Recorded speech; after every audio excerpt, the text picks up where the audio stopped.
One of the ideas that is popping up, that is sort of circling around, is that those people who criticise the Privileges Committee in Parliament have criticised the way Parliament works, should be held accountable for questioning the basic functioning of Parliament.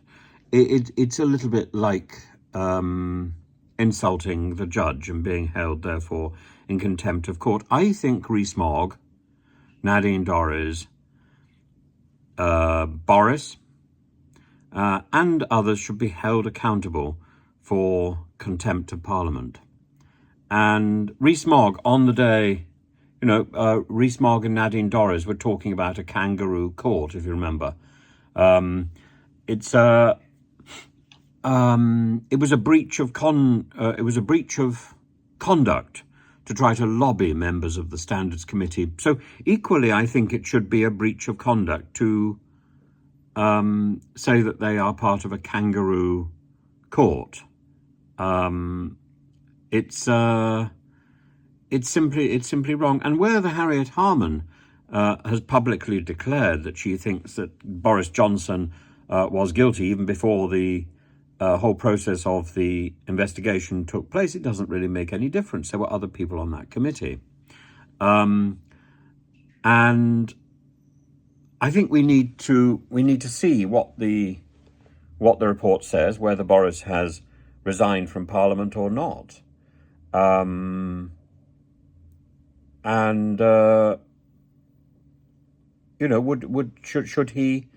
Should he be allowed back onto the parliamentary estate?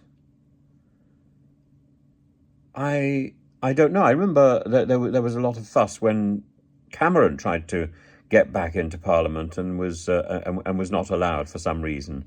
And John Bercow, I think, also had difficulty getting into Parliament after he had been Speaker. And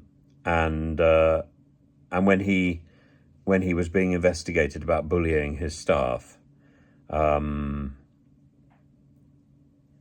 we need to, if we're going to have committees which have any bite in Parliament, then if their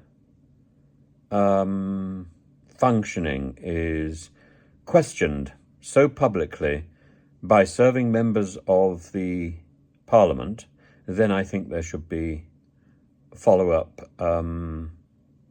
sanctions in the same way as there would be in a court. It's simply unacceptable.